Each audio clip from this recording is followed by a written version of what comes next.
Gus Nur Samsun atau sapaan akrabnya GNS, kian hari namanya semakin melambung di jagat maya per-YouTuban. Tak lain dan tak bukan berkat aksinya yang berani dalam memberantas para dukun. Baik itu dukun santet, dukun teluh, dukun pengganda uang, dan lain sebagainya. Atas aksinya tersebut, beliau mendapatkan apresiasi dari warganet.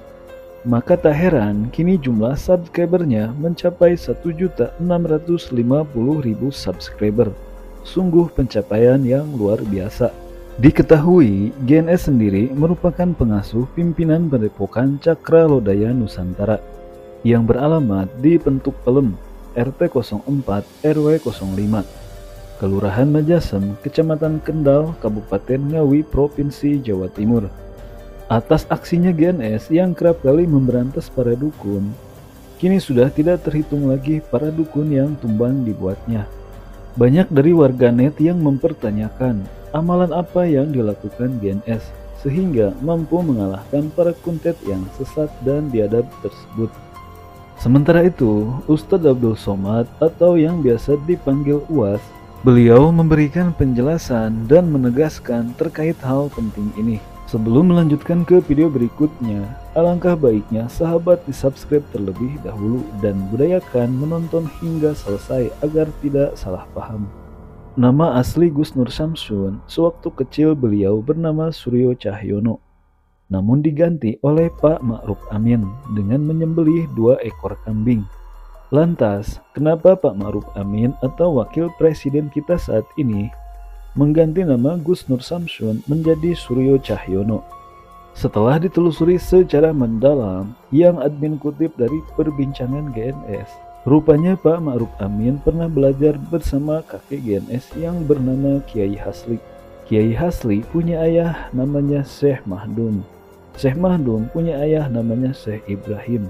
Kesananya tembus ke Sunan Raden Sahid atau Sunan Kalijaga. Silsilah tersebut sampai ke Raden Wilatikta, Raden Ronggowale, dan seterusnya. Seperti yang kita ketahui, masyarakat Indonesia hingga saat ini masih mempercayai adanya dunia perdukunan. Alih-alih bukannya berobat secara tradisional atau pergi ke dokter untuk konsultasi tentang kesehatannya, melainkan pergi ke paranormal atau ke dukun untuk permasalahan hidupnya. Bukan hanya berobat, sebagian orang memakai jasa dukun untuk menyakiti sesamanya lewat media santet.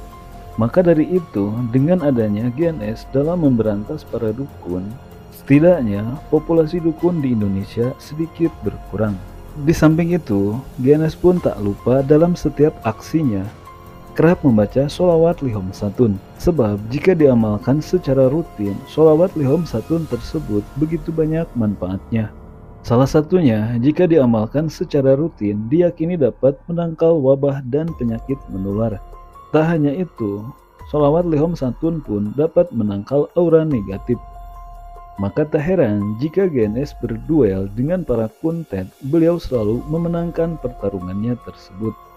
Namun ada yang beranggapan bahwa konten yang diproduksi GNS dalam memburu para dukun santet merupakan konten settingan belaka. Meskipun mendapat respon kurang baik dari haters, semangat GNS tidak pernah padam, apalagi menyerah begitu saja. Terbukti hingga saat ini GNS masih berkecimpung dalam memburu para kuntet. Salah satunya yang paling viral adalah kuntet yang bernama Mad Suling, Ratu Sekar, Ajiningrat, dan lain sebagainya. Meskipun GNS dicap sebagai konten kreator settingan, beliau tidak marah. Malahan, agar para pembencinya puas, GNS selalu akui konten yang selama ia buat merupakan settingan. Namun meskipun GNS jujur dalam kontennya, setiap konten yang beliau bagikan begitu digemari para subscribernya. Bahkan videonya pun tembus puluhan ribu viewers hingga jutaan viewers di setiap videonya. Di sisi lain, Ustadz Abdul Somad dalam ceramahnya mengutarakan perihal bahayanya dunia perdukunan dalam pandangan Islam. Tak segan-segan, UAS pun menyuruh agar para dukun segera bertobat. Alternatif dukun, jangan. Man atakahinan, siapa yang datang ke dukun, fasaddaqahu bima yaqul, percaya pada cakap dukun, falam tuqbal lahu salatun arba'ina yauman, tak diterima solatnya 40 hari 40 malam. Yang sudah pergi ke dukun, pergi lagi, sampaikan ceramah hamba ke dukun. Assalamualaikum Pak Dukun. Waalaikumsalam. Ini mungkin kunjungan saya terakhir. Kenapa? Ini ada ceramah dari Ustaz Somad, diduitkan.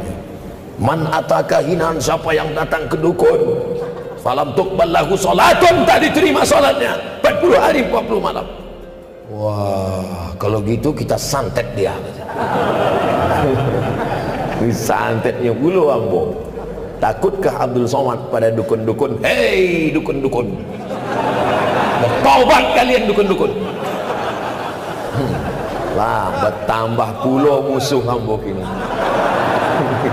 Oh tambah, nah, terserahlah, santet.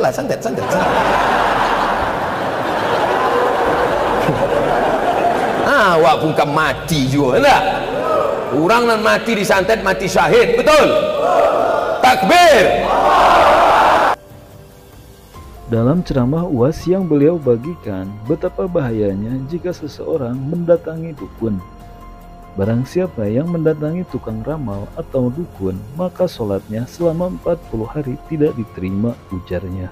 Perlu diketahui, Ustadz Abdul Somad dalam video kali ini, beliau tidak mengomentari perihal Gus Nur Syamsun secara khusus, melainkan beliau membahas secara umum bahwa bahayanya dunia perdukunan harus kita jauhi sejauh mungkin. Sebab jika seorang muslim masih meminta pertolongan kepada dukun, maka sholatnya tidak diterima selama 40 hari. Terkait ulasan kali ini, ambil yang baiknya dan buang yang buruknya.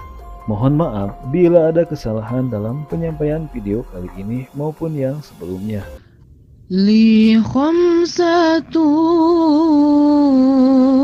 utfi biha حر الوباء الحاتمة المصطفى والمرتضى وابناهما والفاطمة